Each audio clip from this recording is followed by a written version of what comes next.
السلام علیکم۔ یہ میرا دوسرا شوہر تھا۔ بس شوہر زندگی کا ساتھی نہیں تھا، اور کیا پتہ ہو بھی سکتا تھا اگر وقت ایسے ہی مجھ پر مہربان رہے، اور وقت مہربان ہو بھی جاتا تو قسمت مجھے ہرانے پر تلی ہوئی تھی۔ کیسی ہو اب وہ مہربان لہجہ سمتوں سے ٹکرایا۔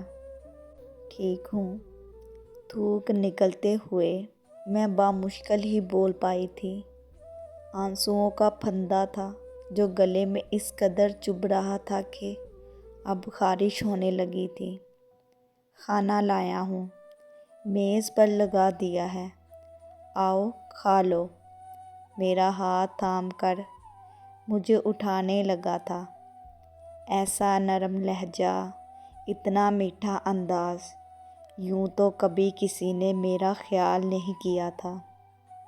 آج شام سے کچھ لمحہ قبل ہمارا نکاح ہوا تھا، اور پھر وہ مجھے اپنے گھر لے آیا تھا۔ وہ مجھے اس گھر میں لے کر آنا نہیں چاہتا تھا، لیکن کہیں اور اتنے کم ریٹ میں مزید کوئی مکان ابھی تک نہیں ملا تھا۔ وہ اس دیوار کے ساتھ ہی تو وہ دیوار تھی جس کے پار میرا اپنا گھر تھا۔ دل میں عجیب سی ٹیس اٹھ رہی تھی۔ مجھے رہ رہ کر اپنے بچوں کا خیال آ رہا تھا۔ جانے میرے بچے کس حال میں تھے۔ میرا دل چاہ رہا تھا ابھی چھت پر جاؤں اور منڈیر سے جھانک کر بس ایک بار تو دیکھ لوں۔ سارے محلے میں ہر طرف یہ بات پھیل چکی تھی کہ عالیہ ساتھ والے عادل کے ساتھ بھاگ گئی ہے۔ لوگ توبہ توبہ کرتے ہوئے کانوں کو ہاتھ لگا رہے تھے۔ ذرا حیا نہ آئی؟ بے شرم، بے چلنی کی بھی حد ہوتی ہے۔ بچوں کا بھی خیال نہیں کیا۔ کسی راہ چلتے کے ساتھ نکاح کر کے آ گئی۔ ٹھیک ہے، اس کا شوہر اس پر شک کرتا تھا، عاشقی معشوقی کا ہی چکر تھا۔ میں جب بھی گلی میں جھانکتی، لوگوں کی سرگوشیاں میری سمتوں سے ٹکراتی تھی۔ عادل کے جانے کے بعد میں دروازہ ہی نہیں کھولتی تھی۔ لوگ چسکا لینے کے بہانے آنے کی بڑی کوشش کرتے تھے۔ بہت دنوں بعد میں نے سیڑھیوں کی سمت قدم بڑھائے تھے۔ میں بس ایک بار اپنے بچوں کو دیکھنا چاہتی تھی۔ بڑی ہمت کر کے میں نے منڈیر کے اس پار جھانکا تو اگلے ہی لمحے میں دھک سے رہ گئی تھی۔ خوشبوؤں میں لپٹی، سرخ دھاری دار سوٹ پہنے بیٹھی، وہ کوئی اور نہیں، عامر کی بیوی تھی۔ تو کیا اس نے شادی کر لی تھی؟ مجھے یقین ہی نہیں آ رہا تھا کہ عامر ایسا بھی کر سکتا ہے۔ ابھی کل تک تو وہ میری منتیں کر رہا تھا کہ وہ گھر واپس آ جائے۔ میں آج ہی برباد ہوئی تھی۔ آج ہی میرا آشیانہ بکھرا تھا۔ دیوار کے اس پار والا گھر اب میرا نہیں تھا، اور جو تھا اسے میں قبول نہیں کر پا رہی تھی۔ میں نے عامر کو اذیت دینے کے لیے عادل سے نکاح کیا تھا، اور خود دوہری اذیت میں مبتلا ہو گئی تھی۔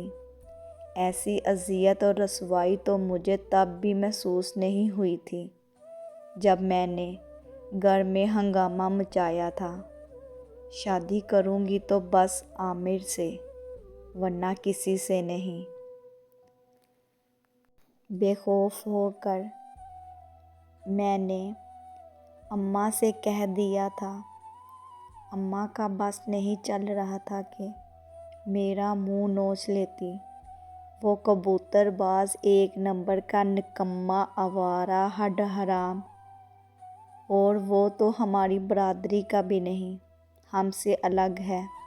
تیرے ابا نہیں مانیں گے۔ انہیں ماننا ہی پڑے گا اماں، ورنہ آگے سنگین دھمکیاں تھیں۔ اماں نے غصے سے پیار سے مار کر ہر طرح سے مجھے سمجھایا کر دیکھ لیا تھا، مگر میری آنکھوں پر فریب کی پٹی بندھی ہوئی تھی۔ مجھے عامر کے سوا کوئی نظر ہی نہیں آ رہا تھا۔ سو میری اماں مان گئی اور میری شادی عامر سے کروا دی۔ مکان تو پہلے ہی کرائے کا تھا، وہ چھوڑ کر کسی اور علاقے میں چلے گئے۔ میں رخصت ہو کر عامر کے گھر چلی آئی۔ یہاں سے زندگی کی اصل آزمائشوں کا آغاز ہوا تھا۔ 2 کمروں کا گھر، ایک میں عامر کے اماں ابا، اس کی بہن اور ایک بھائی رہتا تھا۔ دوسرا کمرہ مجھے ملا تھا۔ ساس اٹھتے بیٹھتے تانے دیتی کہ 2 جوڑوں میں اپنے سر سے بلا اتار کر ان کے سر پر ڈال دی ہے، حالانکہ عامر جیسے لڑکے کا بلا کہاں رشتہ ہونا تھا۔ نہ ٹک کر کام کرتا تھا، نہ اس کی صحبت اچھی تھی۔ کبوتر بازی، جوا، یہی شوق تھے اس کے۔ بات پہ بات ہاتھ اٹھانے سے بھی درہیگ نہیں کرتا تھا۔ معمولی باتوں سے لڑائی ہو کر ایک ہنگامے میں بدل جاتی تھی۔ پہلے تو میں برداشت کرتی تھی، لیکن اب جب سے دونوں بچے سمجھدار ہو رہے تھے، میں بھی برابر کا مقابلہ کرتی تھی، اور پھر وہ مجھے روئی کی طرح دنک کر رکھ دیتا تھا۔ جب تک جیب میں پیسہ ہوتا اس کا موڈ اچھا ہوتا، جس روز جوا ہارتا اس دن سارا غصہ مجھ پر اتارتا۔ عادل میرے گھر کے سارے ہنگاموں سے واقف تھا۔ اسے مجھ سے ہمدردی محسوس ہوتی تھی، اور غصہ بھی آتا تھا کہ آخر میں ایسے شخص کو چھوڑ کیوں نہیں دیتی۔ ایک روز وہ آدھی رات کو پی کر آیا تھا اور اب دروازہ پیٹ رہا تھا۔ میں نے اپنے کان بند کر لیے تھے۔ آج کسی صورت نہیں کھولوں گی، ساری رات باہر ٹھنڈ میں مرے گا۔ میں باورچی خانے میں بیٹھی دودھ گرم کر رہی تھی۔ وہ دیوار پھلانگ کر آیا۔ آتے ہی دیچکی کو زوردار ٹھڈا دے مارا۔ بہری ہو، سنتی نہیں؟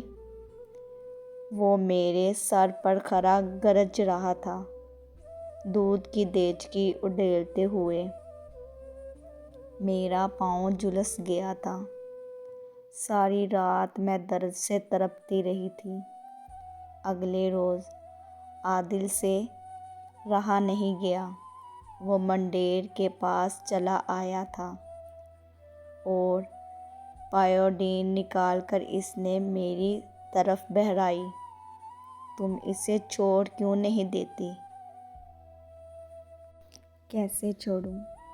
میرے بچوں کا کیا ہوگا؟ میں نے اس سے پائیوڈین لے لی تھی اور وہیں بیٹھ کر اپنے پیروں پر لگانے لگی تھی۔ بچوں کو بھی ساتھ لے جاؤ، اس نے مشورہ دیا۔ کہاں لے جاؤں؟ میرا کوئی نہیں ہے، اپنے ماں باپ کے گھر جاؤ۔ جا چکی ہوں، لیکن انہوں نے نکال دیا کہ جہاں ہو اب وہیں مرو۔ عادل مزید کچھ اور کہتا، عامر کبوتروں کے کمرے سے باہر نکل کر آیا۔ میں نہیں جانتی تھی کہ وہ وہاں بیٹھا چرس والا سگریٹ پھونک رہا تھا۔ اسے دیکھتے ہی میرا رنگت فاق ہو گئی۔ اپنے یار کے ساتھ بھاگنے کا پلان بنا رہی ہو؟ وہ مجھے بالوں سے پکڑ کر گھسیٹ رہا تھا۔ مجھے تو پہلے ہی تجھ پر شک تھا۔ اگر تو میرے چکر میں آ سکتی ہے تو کسی اور کے ساتھ بھی منہ کالا کر سکتی ہو۔ اب میں اس کی ٹھوکروں کی زرد میں تھی۔ عادل منڈیر پھلانگ کر آیا۔ رک جاؤ عامر، اور عامر نے اس کا گریبان پکڑ لیا۔ اوپر کا شور سن کر اس کی ماں بھاگی آ گئی تھی۔ رنگے ہاتھوں پکڑا ہے اسے۔ اپنے یار کے ساتھ گھر سے بھاگنے کے منصوبے بنا رہی تھی۔ اب عادل اور عامر آپس میں گتھم گتھا ہو رہے تھے۔ عادل اب بھی اسے سمجھانے کی کوشش کر رہا تھا۔ دیکھو، جیسا تم سمجھ رہے ہو ایسا کچھ نہیں ہے، لیکن وہ اس وقت سمجھنے کی پوزیشن میں نہیں تھا۔ چرس اس کے دماغ کو چڑھی ہوئی تھی۔ اسی دوران میرا سر دیوار سے ٹکرایا اور خون بہنے لگا۔ اب میں اسے ایک پل بھی اپنے گھر نہیں رکھوں گا۔ محلے والوں نے آگے بڑھ کر بیچ بچاؤ کروایا تھا، لیکن عامر نے مجھے طلاق دے دی تھی۔ عادل اسے سہارا دیتا اپنے ساتھ لے گیا۔ بچے ایک کونے میں سمٹے ہوئے وہیں رہ گئے۔ 3 مہینے عادل نے مجھے اپنے ایک رشتہ دار کے گھر رکھا تھا۔ گھر والوں سے بات کی تھی مگر وہ مجھے رکھنے کو تیار نہیں تھے، کیونکہ عامر کے گھر والوں نے ہر طرف یہ خبر پھیلا دی تھی کہ وہ اپنے عاشق کے ساتھ فرار ہو گئی ہے، اور عادل کو مجبوراً مجھ سے نکاح کرنا پڑا تھا۔ عادل میرا بہت خیال رکھتا تھا، مگر اس کا رویہ میرے ساتھ ایسا تھا جیسے میں اس کے پاس چند دنوں کی مہمان ہوں۔ عادل آج کل دوسرا مکان ڈھونڈ رہا تھا کہ اسی دوران فیکٹری کے مالک نے اسے بلوایا تھا۔ اپنے محلے میں سے کسی عورت کا انتظام کر دو، والدہ کی خدمت کے لیے کوئی میڈ چاہیے، بس ذرا سی صاف ستھری سی ہو۔ تب سے عادل کی نظروں میں میرا چہرہ گھوم رہا تھا۔ اگر عالیہ تمہیں وہاں جاب مل جائے تو ہو سکتا ہے ہمیں کوارٹر مل جائے جہاں ہم دونوں آرام سے رہ سکتے تھے۔ لیکن اسی دوران عافیہ نے وہاں آ کر نیا ہنگامہ کھڑا کر دیا تھا۔ وہ اس کی پہلی بیوی تھی۔ وہ اس کی دوسری شادی کی خبر سن کر دوڑی چلی آئی تھی۔ اس نے آتے ہی گالیاں بددعائیں دینا شروع کر دی تھی۔ عادل نے بڑے جتنوں سے اسے قابو کیا تھا اور تسلی سے بٹھا کر ساری کہانی سنائی تھی۔ اگر تم ٹھنڈے دماغ سے سوچو تو ساری عمر نوکرانی بن کے رہے گی، ہمیں بھی کما کر کھلائے گی اور ہمارے بچوں کو بھی سنبھالے گی، تمہارے سارے گھر کا کام کر دیا کرے گی، تمہیں اور کیا چاہیے؟ دروازے کے ساتھ لگی میری آنکھوں میں پانی بھر آیا۔ وہ عادل کے اپنے متعلق خیالات سننے کے لیے ہی یہاں کھڑی تھی۔ اب یہ سب سننے کے بعد دوہری اذیت میں مبتلا ہو گئی تھی میں۔ ہاں تو وہ مجھے کیوں چاہے گا؟ میں اس کے سر پر ایک مصیبت کی طرح مسلط کی گئی، اور میرے لیے اتنا ہی کافی ہے کہ ایک عزت کی چھت میسر ہے۔ بس پہلے ہر روز تن زخمی ہوتا تھا، اب روح گھائل ہوا کرے گی۔ بڑی ہی بے دردی سے میں نے اپنے آنسو صاف کیے تھے اور اگلے روز کام پر چلی گئی تھی۔ مافیہ بیگم بڑی بزرگ خاتون تھی اور بڑے اچھے دل کی مالک تھی۔ میں روزانہ کام پہ جاتی اور تھک ہار کر رات کو گھر آتی تھی۔ مجھے ہر وقت اپنے بچوں کی بہت یاد آتی تھی۔ عادل کا بیٹا ہوا تھا۔ وہ اپنی بیوی اور بچے کے ساتھ خوش تھا، اور میں کہاں ہوں؟ آج بہت دنوں بعد میں نے خود سے سوال پوچھا تھا۔ عامر کو نئی بیوی مل گئی تھی، عادل کا اپنا گھر اور بچہ تھا۔ آخر میں ہی کیوں ظلم کی چکی میں پس رہی ہوں، اور میرے بچے دوسروں کے ہاتھوں ذلیل ہوتے رہیں گے؟ میں ایک ماں ہوں، اور مجھے اپنے بچوں کی طاقت بننا ہے۔ میں نے سوچ لیا تھا کہ مجھے کیا کرنا ہے۔ گھروں میں کام کر کے میں دوسروں کو پال رہی تھی تو اپنے بچوں کو بھی پال سکتی تھی۔ عامر نے سارا محلہ سر پر اٹھا رکھا تھا کہ اس کے بچے مل نہیں رہے، اور بچے میرے ساتھ ٹرین میں بیٹھے ایک نئے سفر کی سمت گامزن تھے۔ میں آج بہت خوش تھی۔ آج میں نے صحیح معنوں میں عامر کو دوہری اذیت کا مطلب سمجھا دیا تھا۔